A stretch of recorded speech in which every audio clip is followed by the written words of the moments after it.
Good evening, everybody. I'm David Peters Corbett, and I'm the director of the Centre for American Art here at the Courtauld. Welcome to the Courtauld if you're tuning in from outside, and particularly welcome to the Centre for American Art programme for 2020-21. The Centre, as many of you know, hosts lectures, conferences, workshops and classes in American art of all periods, and from the broadest possible definitions and perspectives. The programme will be exclusively online this year, and the pandemic has had a number of other effects.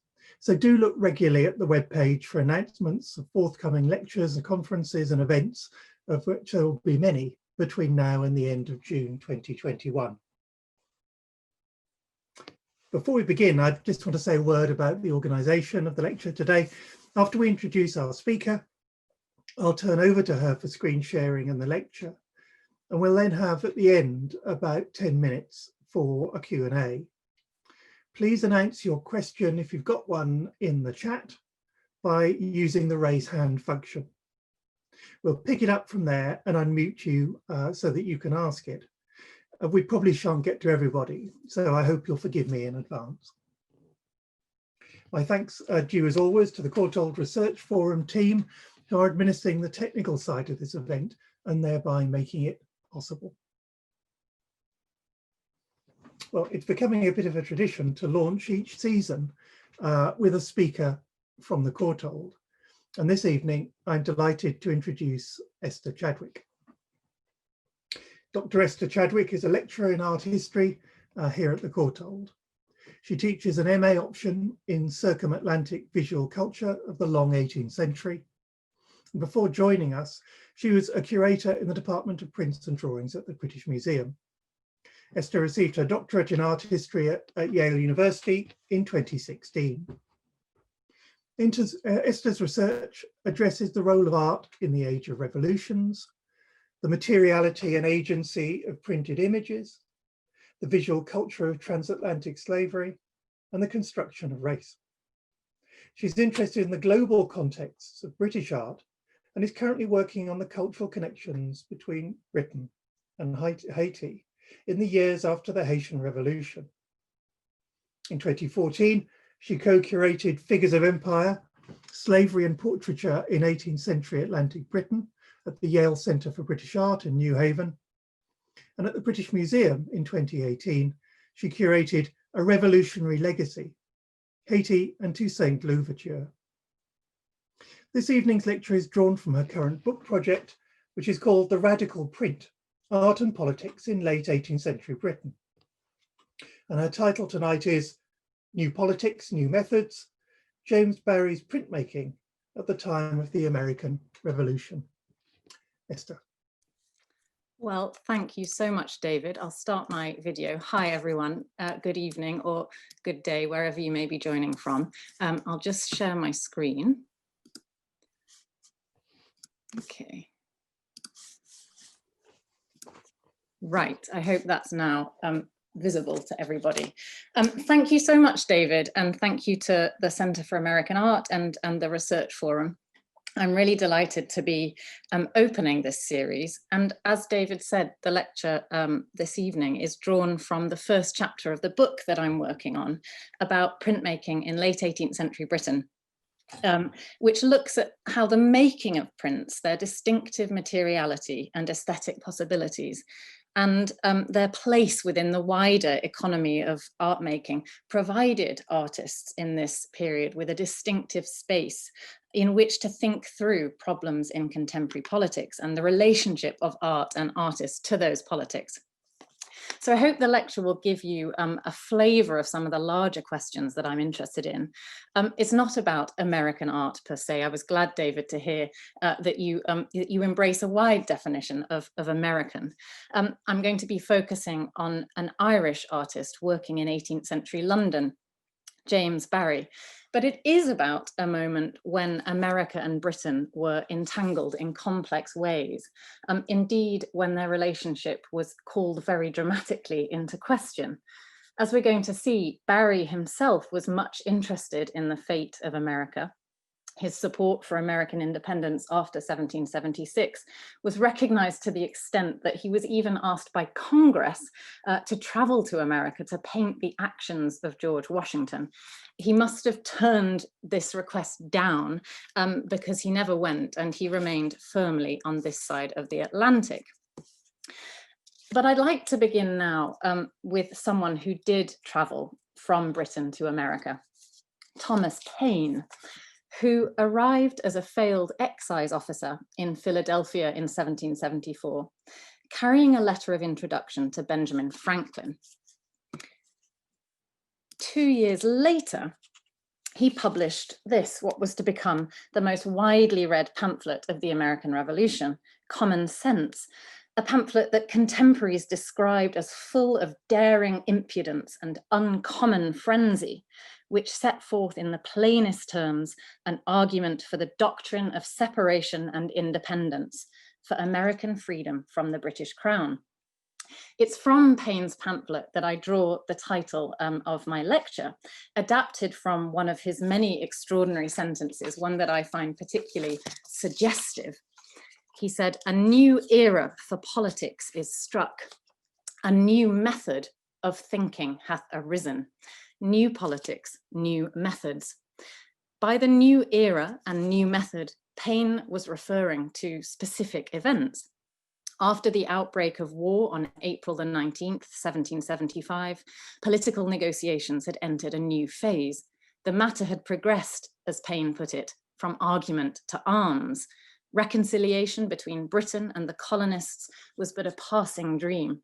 All plans, proposals, etc., prior to the 19th of April, i.e. to the commencement of hostilities, he wrote, are like the almanacs of last year, which though proper then, are superseded and useless now. Though locally implied in the context of his polemic, Paine's words can be taken as a more general statement. On one hand, and by way of an analogy with printed paper, with the almanac, they hint at a new perception of historical time, that heightened sense of acceleration and of things being superseded, which has been noted by Reinhard Koselleck as a defining feature of 18th century experience. At the same time, they introduce the idea that politics might be done differently, that thinking itself could be subject to a new method. In his letter to the Abbé Raynal of 1782, Paine restated his belief in the radical changes extending far beyond politics that he saw the American Revolution as having brought about. Our style and manner of thinking have undergone a revolution more extraordinary than the political revolution of the country. We see with other eyes, we hear with other ears, and we think with other thoughts than those we formerly used. Among those to register this sense of newness, to seize on the possibilities thrown open by political circumstance at the time of the American Revolution, and to engage with the ideas of and the temporality of pamphlets like Common Sense, was the artist James Barrie. Here he is in a self-portrait at the V&A, an ambitious history painter working in London. Barrie's early patron and mentor, Edmund Burke, would eventually come to blows with Paine in the French revolutionary controversy of the 1790s, a bitter argument, if nothing else, over the priorities of the old and the new. Barrie's large Aquatint print, The Phoenix, or the Resurrection of Freedom, was made in the months immediately following the American Declaration of Independence, an event that rippled through the British Empire as a sign that the new era Paine described had arrived.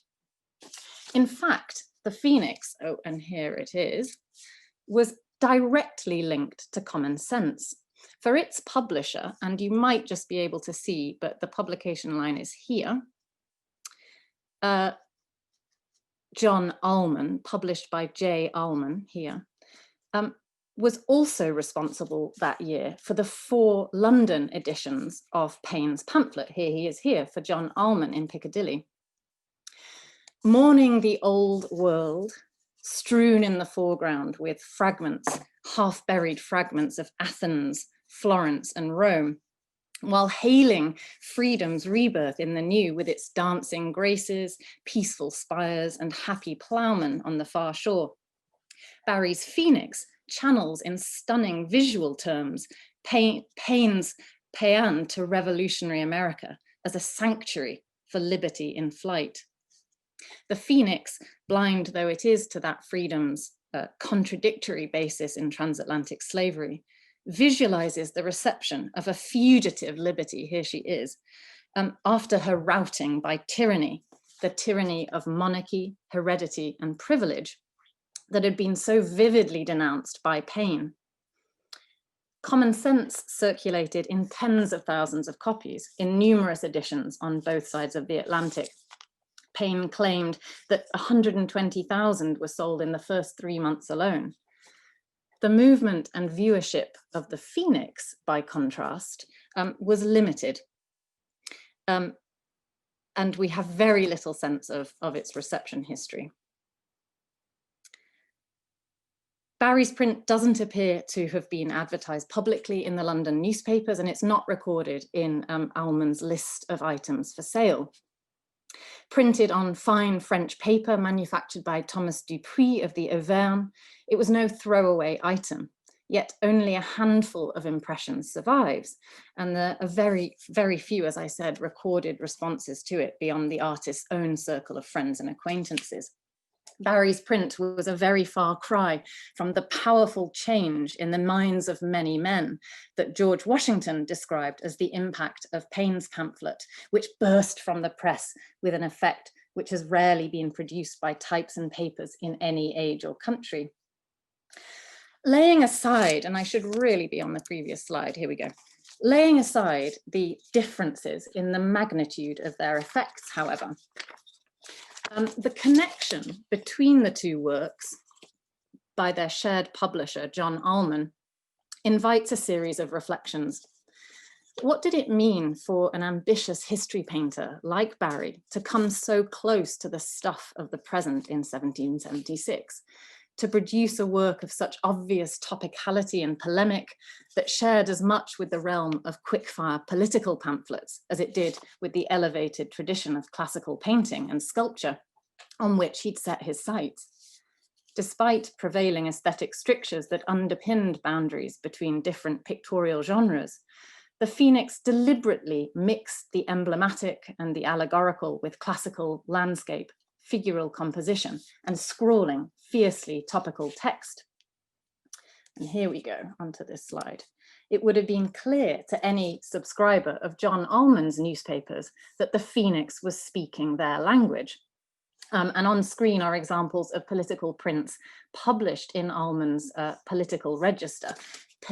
Pithy little emblematic prints like this very well-known print, The Colonies Reduced, which is said to have been designed by Benjamin Franklin, or the Hydra down here, in which the body of Britannia is being rescued by from the King's friends by the Whig opposition.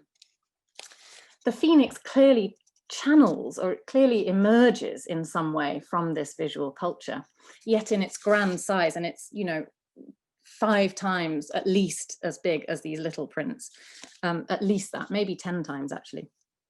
So in its grand size and its status as a separate plate, it's aiming for something quite different indeed.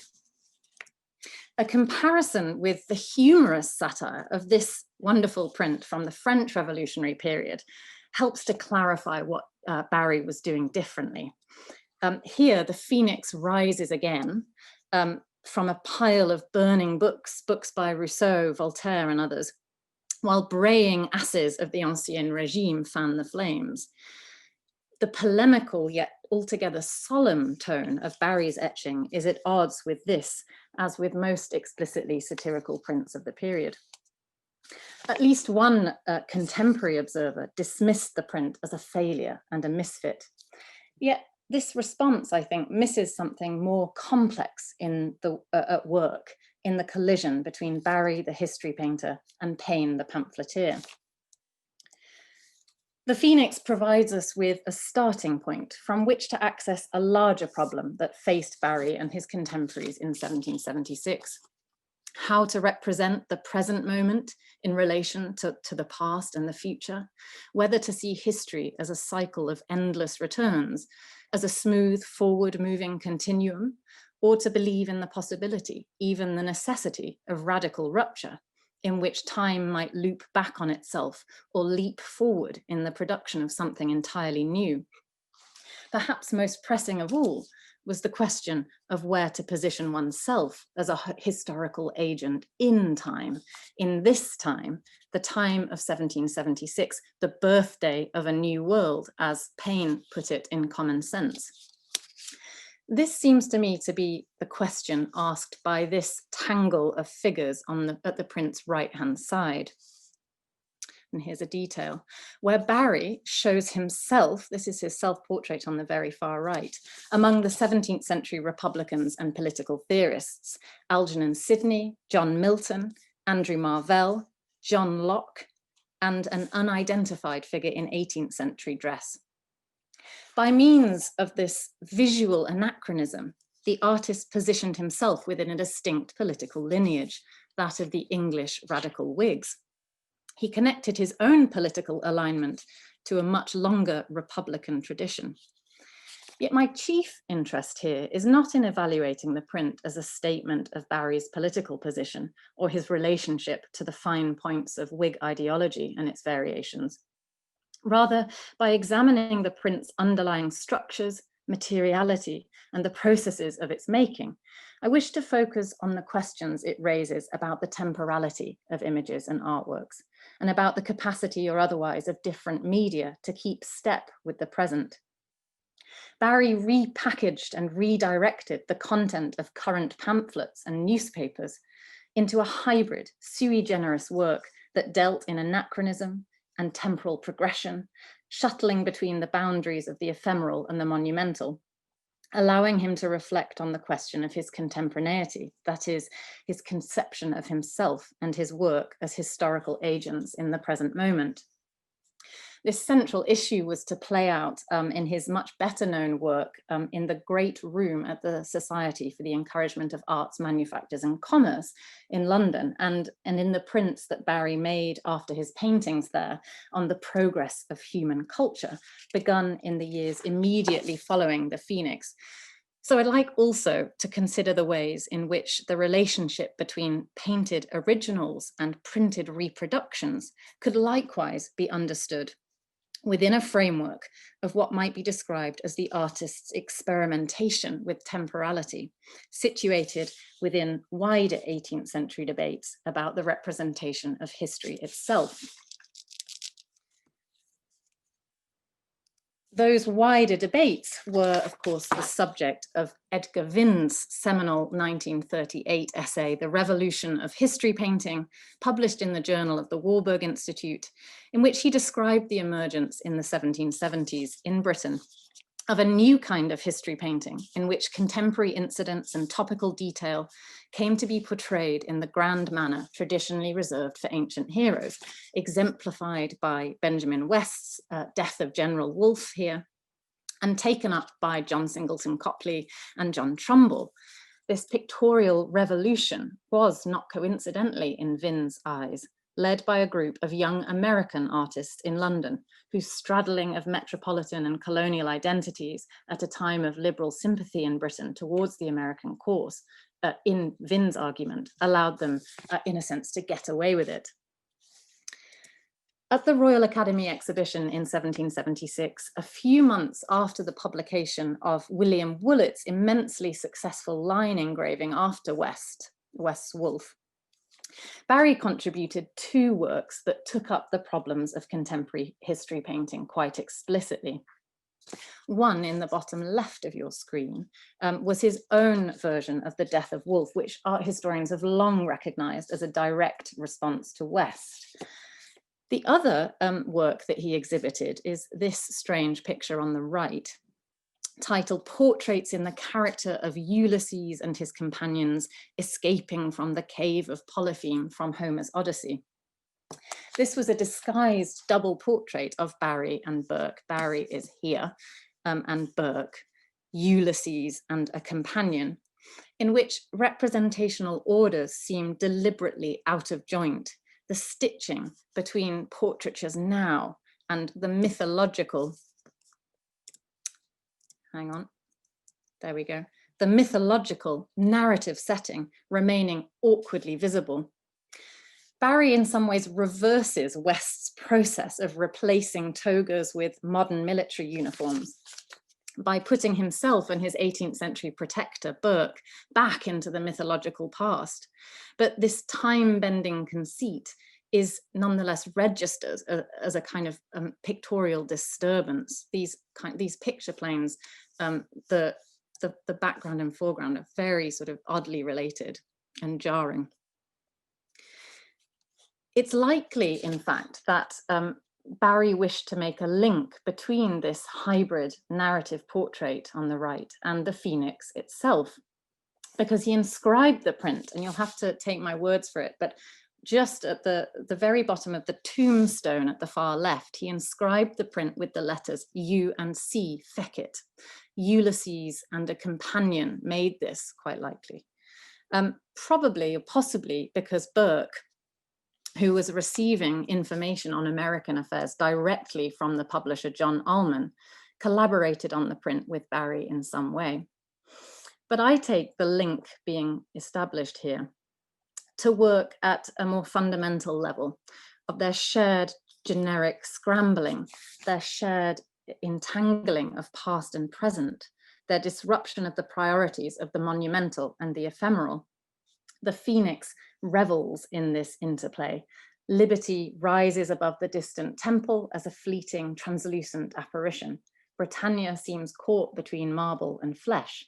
The lettering on her tomb, a monument to the memory of freedom, doubles as a label for the print itself.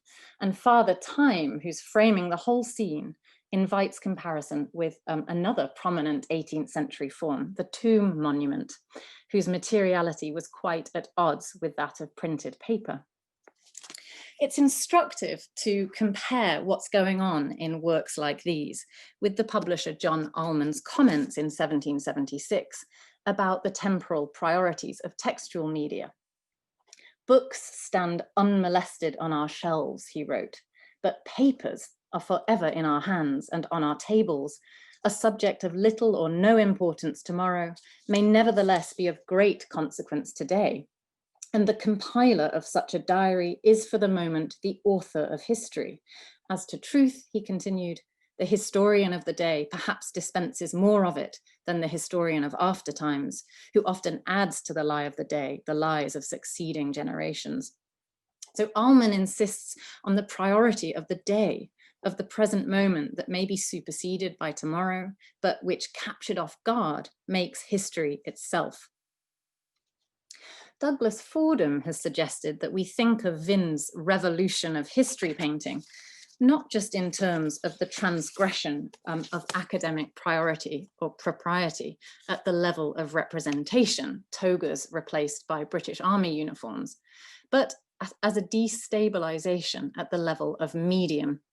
He writes, to exhibit a history painting of a contemporary subject was to allow the demotic idiom of the political print a toehold in the very genre premised on its exclusion. So taking up this thought and taking Allman's comments as a further cue, I'm suggesting that Barry's making of an object like the Phoenix went beyond the immediate expression of his political commitment to American independence to register a new attitude to the domain of print as an arena of serious artistic investment, despite, or we might even say because of, its marginalization in academic hierarchy as paintings handmade. 1776 marked a decisive turning point in Barry's orientation to printmaking and to the print market. Since his return to London in 1771, from 5 years studying art in Italy and France, He'd quickly gained a foothold in an increasingly competitive, commercialized art world by establishing relationships with professional engravers and publishers who'd helped to ensure a wider currency for his neoclassical compositions. John Boydell, Britain's leading print publisher, soon issued mezzotints after Barry by two of the medium's most accomplished and fashionable practitioners, one by Valentine Green on the left of the screen, after his Birth of Venus in 1772, and actually a stipple version of that same composition followed a few years later, also published by Boydell, and the other by John Raphael Smith after Mercury inventing the lyre in 1775. But in the year of the American Declaration of Independence, Barry began to work in a new way, acting as both painter, printmaker, printer, and publisher for a group of prints based mainly on his own compositions, which you can see on the screen now. The mahogany rolling press recorded in his posthumous studio inventory was probably acquired at this point, just at the moment when Adam Smith's argument for the productive and civilizing effects of the division of labor appeared in The Wealth of Nations, published the very same year. Barry turned away from the pattern of outsourcing and specialization familiar to most 18th century artists towards a unitary model of complete control vested in a single creative individual. And I should at this point just acknowledge the presence of, if you see on some of these prints, you'll see A.M. or Archibald Macduff sculpt. This is possibly a reference to a second figure who may have helped Barry with the Aquatint, but scholars are kind of divided about this, and it's really inconclusive as to whether he's actually working with anyone at this moment. I want now just to look briefly at this pair of prints in the top left, so that we can grasp his vigorously experimental approach at this moment. Here is the, oh, yeah, there we go. So here is on the left, the published print after his own composition of St. Sebastian. But what we're looking at next to it is a version of the same subject using soft ground etching. Having etched one side of the copper plate, Barry has literally turned it round to experiment with the same subject in soft ground on the reverse. And we can tell this because the plate marks match up precisely. And also, rather wonderfully, if you can see here joining the legs to the abdomen, you can see a plate maker's stamp, which has picked up ink and printed with the rest of the composition. Barry's using a copper plate here bought from Benjamin Whittow's shop in Shoe Lane. So he's literally using these plate marks would have been stamped on the reverse of the copper plate that was never intended to be used, but he's making use of both sides.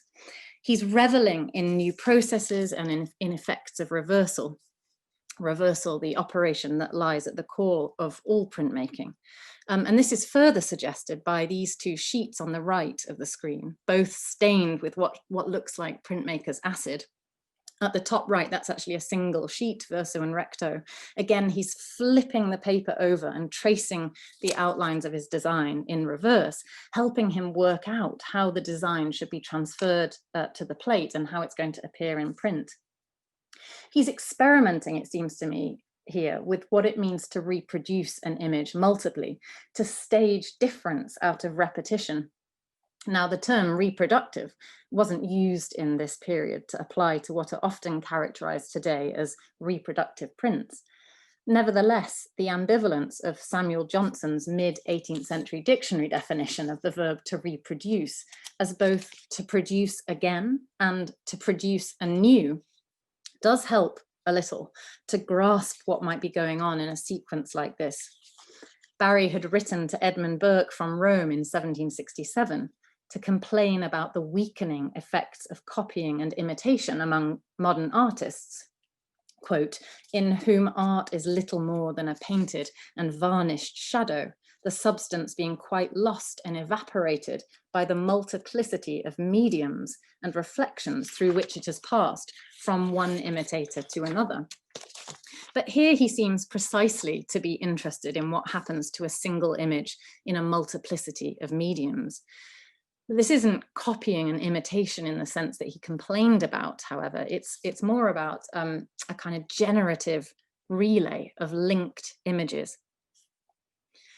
The technique of soft ground etching that we see him experimenting with here was developed in Britain in the early 1770s for the printed simulation of chalk drawing, in emulation of new facsimile print techniques coming from France, like crayon manner.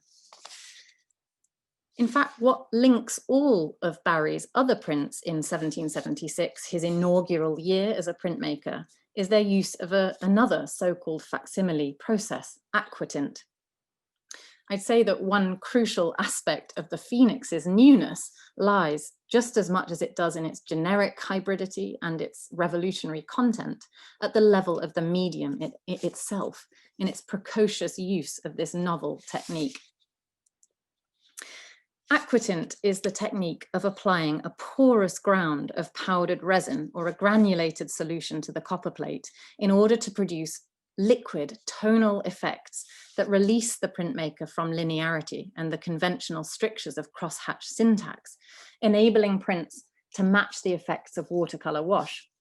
So here you can see plates from an English manual on Aquatint published in 1801, demonstrating the different tonal effects and shades from lighter to darker produced by coarser or finer grounds in carefully calculated combination with exposure to the corrosive acid that bites round the resinous grains to create minute pits in the copper that will then pick up more or less ink. The frontispiece on the left shows off what carefully timed biting through such grounds can do to putti show off a picturesque landscape whose illusory recession in space is heightened by the fictive curtain they raise to reveal it. In 1776, the year of Barry's first prints, Aquatint's technical possibilities were still being explored. It had been developed simultaneously in France and Britain in the 1760s and 70s, and Barry is notable for being among the earliest to experiment with the technique in Britain at a time when knowledge of it was limited to a very small circle of practitioners. And it's significant that Aquatint emerged from a distinctive intellectual world. In its early days, it was developed within a specific and locatable ideological milieu. So the technique's earliest practitioners were closely connected to the world of the French philosophes. So I'm showing you on the left the Abbé de Saint-Non, who can be credited with the first Aquatint, this one after a Tiepolo drunken punch, who counted, Saint-Non counted Jean-Jacques Rousseau, Franklin and Voltaire among his friends and acquaintances. It was probably Rousseau, in fact, who'd introduced the English artist and surveyor, Peter Perez Burdett, to the Abbé's prints during Rousseau's exile in England in the 1760s.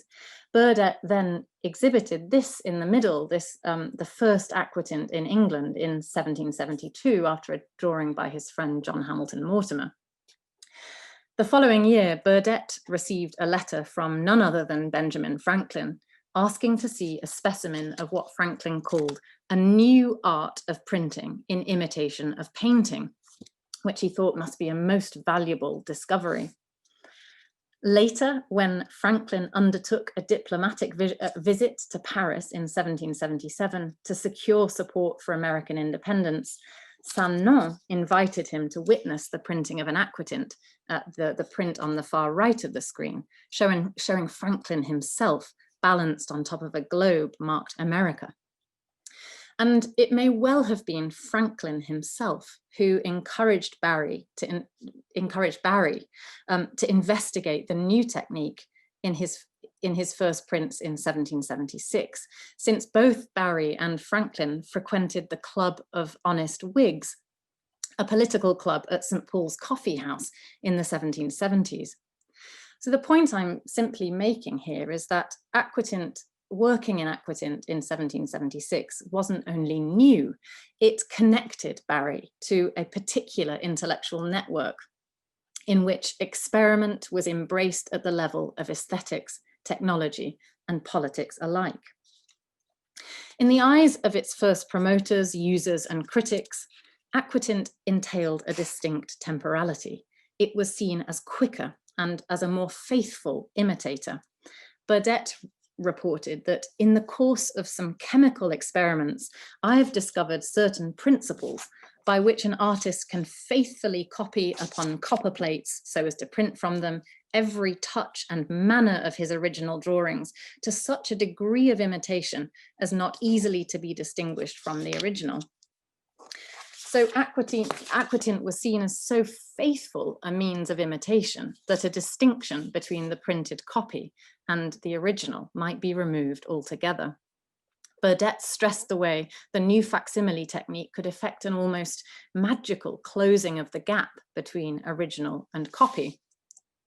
And this is just to give you a flavor of the kind of discourse around these kinds of techniques at this moment. This idea is vividly expressed in a crayon manner frontispiece to the first volume of Charles Rogers' collection of prints in imitation of drawings, published in London in 1778.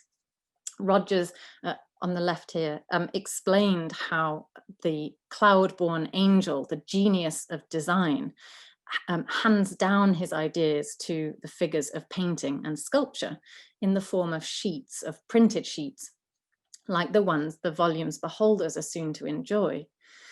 In an iteration of the long established idea of the printed image as archeiropoeton, made without hands, the process of translation is not mechanical, miraculous, seeming to occur in a divine realm, beyond our sight and without the aid of human hands.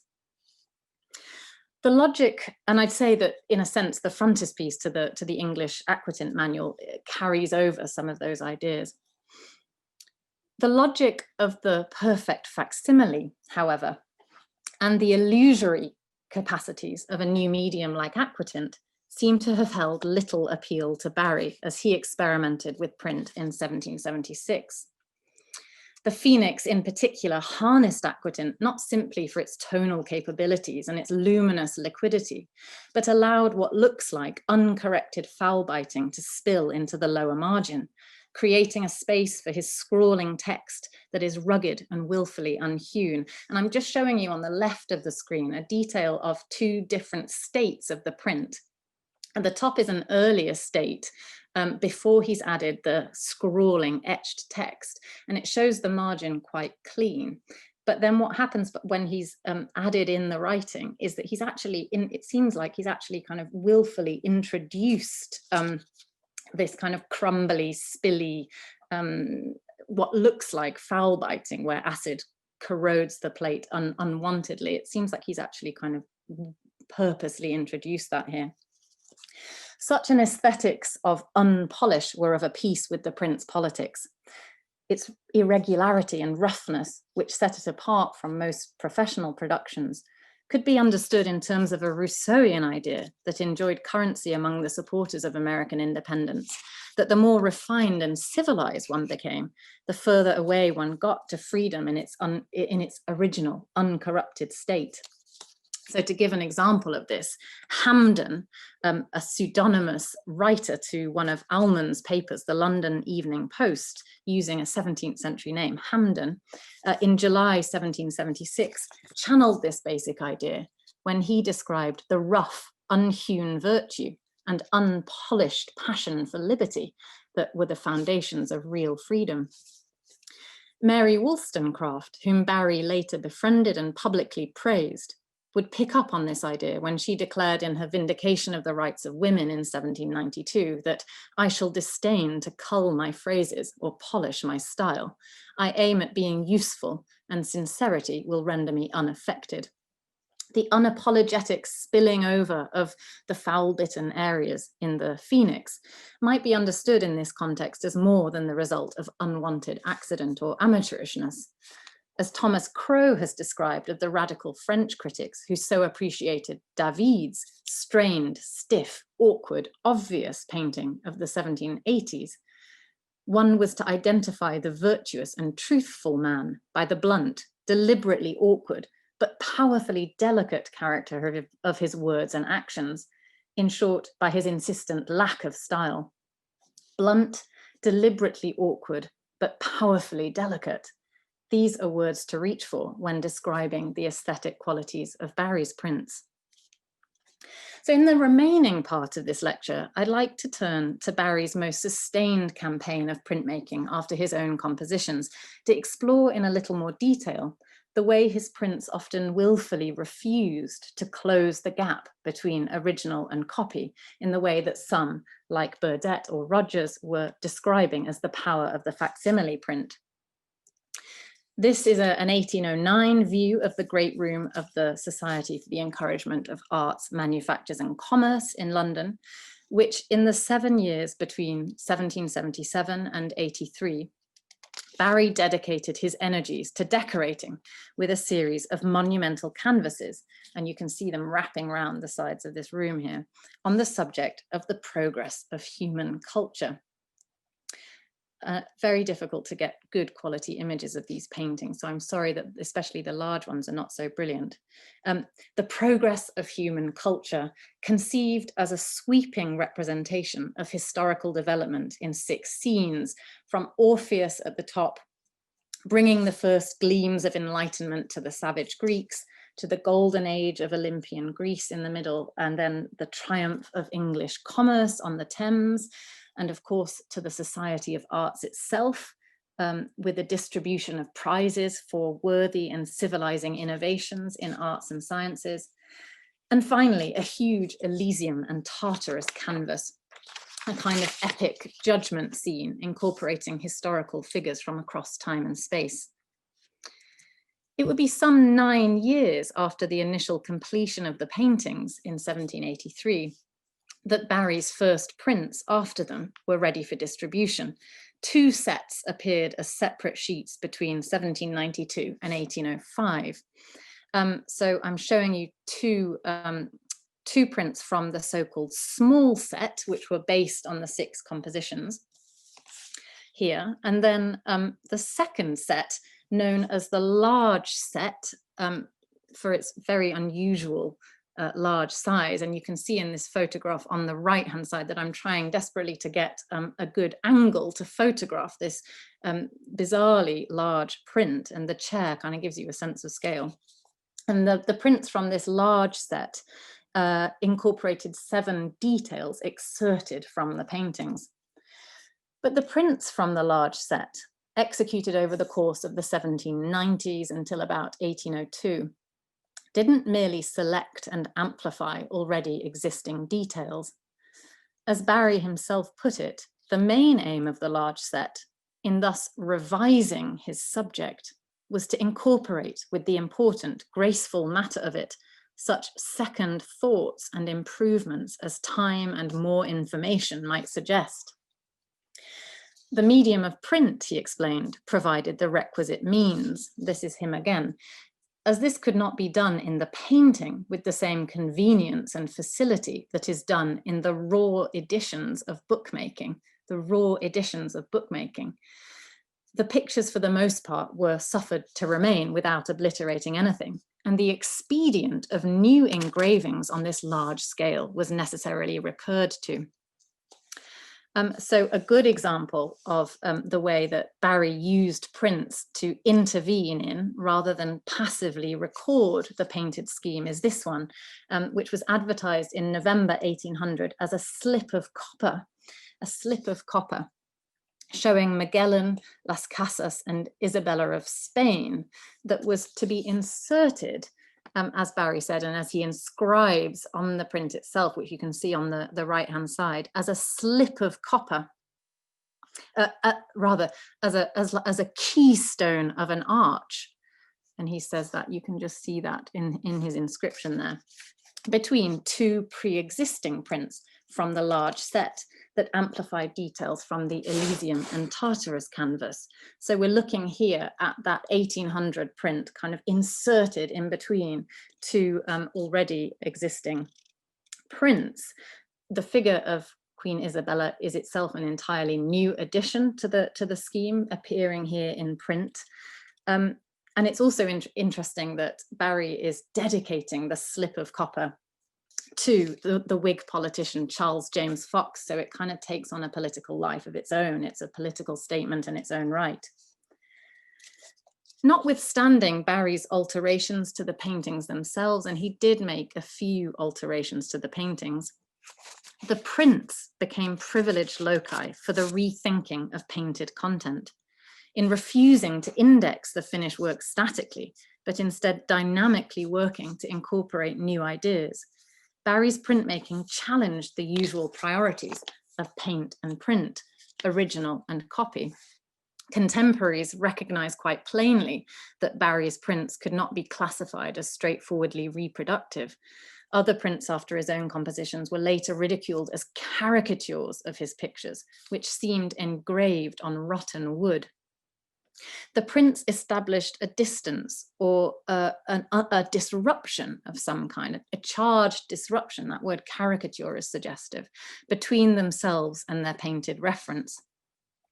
Martin Myrone has commented on the paradoxical effects of the large set of Adelphi prints, their abnormal size, unusual format, and abrupt cropping from the painted compositions seem to disrupt and fragment the larger narrative unity, dramatizing formal and iconographic tensions that are arguably latent in the paintings. This detail from the Diagorides Victors from the large set, whose right and left-hand edges slice clean through the flanking figures, is a good example of the print's disruptive tendency. In drawing attention to their fragmentary character, Myrone observes, such prints resist interpretation as effective surrogates for the original. And it's precisely this dynamic of resistance to surrogacy and the print's disobedience to a hierarchy of order implied by the very term original that I think is worth taking seriously. One way to do so is to resituate the questions that Barry's prints raise at a structural level about sequence and temporal order in the context of wider debates about the shape of history itself in precisely this period, of which the revolution of history painting that I discussed earlier was but one part. 1776 saw the publication of both Gibbon's Decline and Fall of the Roman Empire, a meta-historical exploration on the order of time and place, and Smith's Wealth of Nations, which laid out a four-stage view of progressive history that Barry loosely paralleled at the Adelphi. And one of Barry's fellow honest Whigs at St. Paul's Coffee House was Joseph Priestley, who significantly had attempted to visualize the forward-moving progression of history in his influential timelines of the 1760s, like this one, dedicated as a token of affection to his friend Benjamin Franklin. There is Franklin again. Or this chart of biography, which visualizes the lives of various historical actors as blocks of duration across a span of dates, like, as Priestley put it, so many small straws swimming on the surface of an immense river. Barry's Elysium at the bottom of the screen likewise attempts to visualize the entirety of intellectual history in one sweeping view. And it's tempting to suggest, I find this comparison very suggestive, it's tempting to suggest it might have been inspired in some ways by Priestley's efforts. Barry's description of the beholder's itinerary through his Society of Arts pictures as an orderly progression through a beginning, middle, and an end, in which we trace man through several gradations of culture and happiness, would seem to affirm that the scheme is underpinned by a commitment at some fundamental level to progressive linear time, in line with Priestley or Smith.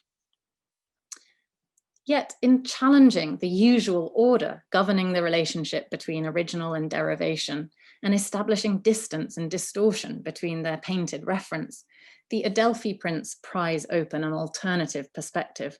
Read in counterpoint with the paintings, the prints open up a sort of conceptual fissure, highlighting the fragility of progressive linearity that the progress of human culture would seem at some fundamental level to have presumed. Despite the ostensibly Smithian framework of the painted scheme, something like a counter-Enlightenment critique that one is tempted to align with Rousseau's position vis-a-vis Smith emerges when we take Barry's printmaking on its own terms. There's the question of the style and the aesthetic qualities of Barry's prints, the coarseness and the boldness that was seen of a piece with the artist's personal habitus, which led at least one observer to liken the rough-hewn artist to Rousseau, and that was perceived as so distorting that the prints could be described as caricatures. But then there's the question on a further level of sequence, that is, of the positive relationship between before and after, model and derivation, original and copy, in their refusal to be subordinated to the paintings from which they derive, in their obstinate materiality, and in their roles as sites for the dynamic revision of content.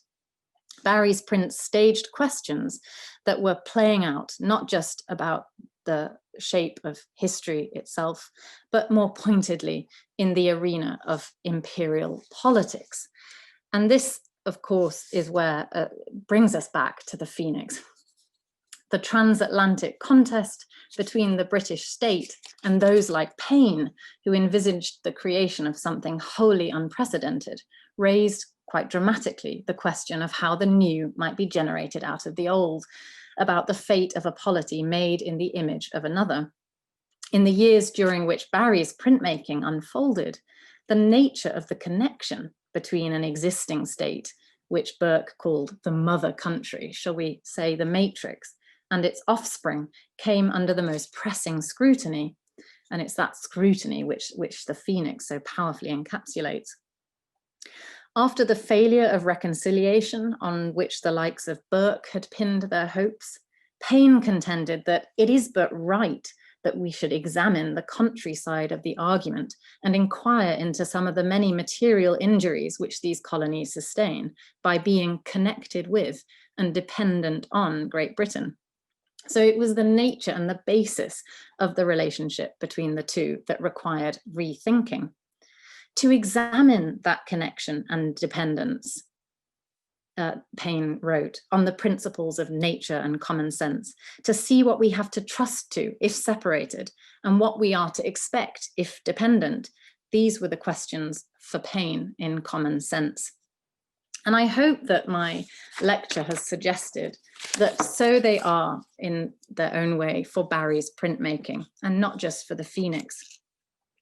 His reproductive prints refused the status of surrogates or derivations, pulling actively at their link to the paintings on which they were based, resisting smooth transition to assert a contrapuntal coexistence with them. They actively called into question their dependence on the original works. So it's when we situate Barry's approach to printmaking within the historical dynamics of 1776 that we're able more fully to grasp what was at stake in his conception of the medium, not as derivative, but generative, not as painting's handmaiden, but as its interlocutor.